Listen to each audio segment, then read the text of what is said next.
This match isn't just a battle of styles but also a battle of coaches.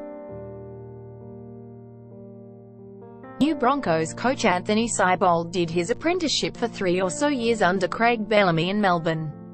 If you look at the coaches to come out of Melbourne, they are all successful. They all take that blueprint and the same principles, especially defensively, and they all have success. Michael Maguire was the best example of it at Souths when they won the comp in 2014. Loading Seibold has that, but he's also very attack-minded, too. I heard an interview this week in which he said, "Our halves will be more dominant."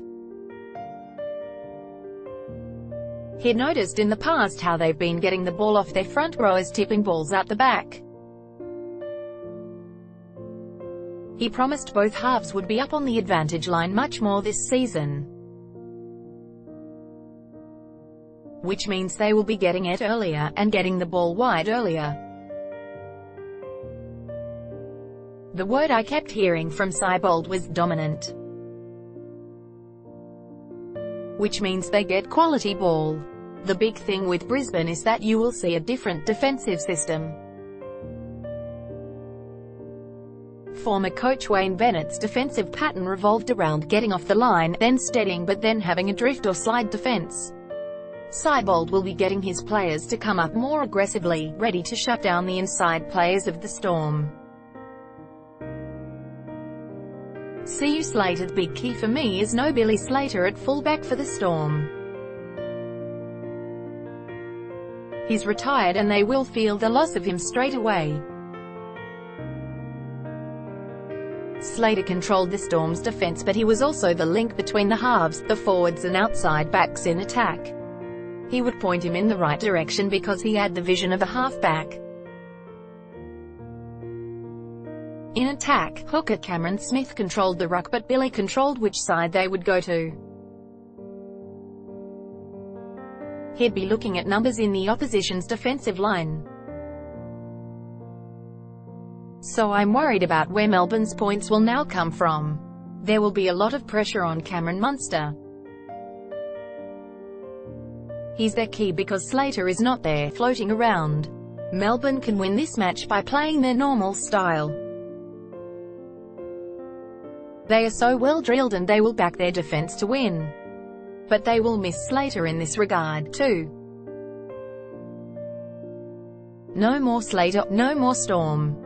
Credit. RP'd always watch Slater when Melbourne were defending. Melbourne defend around the ruck with 3 men always in the tackle. They can lock the ball up and control the ruck better than any other side. In the past, whenever you saw the third man come out of the tackle, his eyes would be for Billy.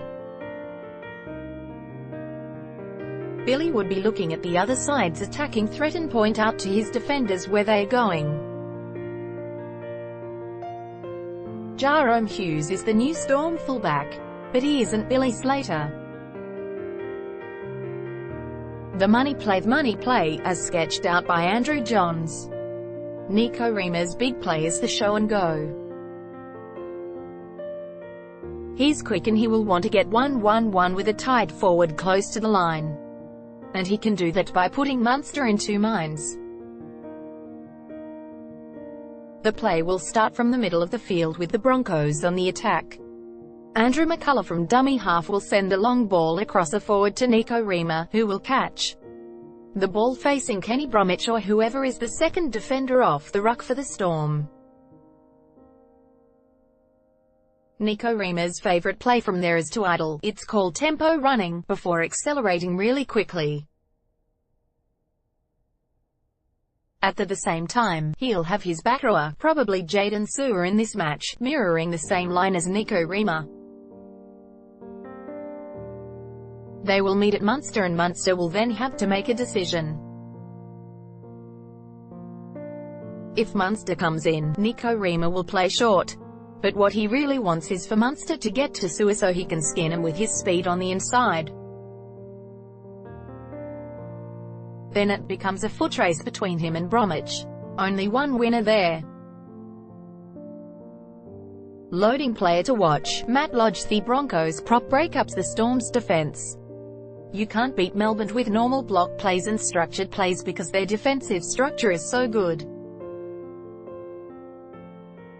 You've got to beat them with offloads. For a big guy, Lodge has got footwork, which gets him one-on-one with defenders. But he's also got a great offload out the back, which then brings Nico Rima and Milford into the equation. That's how they like to play, unstructured. If Lodge can get away some offloads, it will break open the Storm defense, especially late in each half. Joey's tip: Broncos by 4, first try scorer, Corey Oates.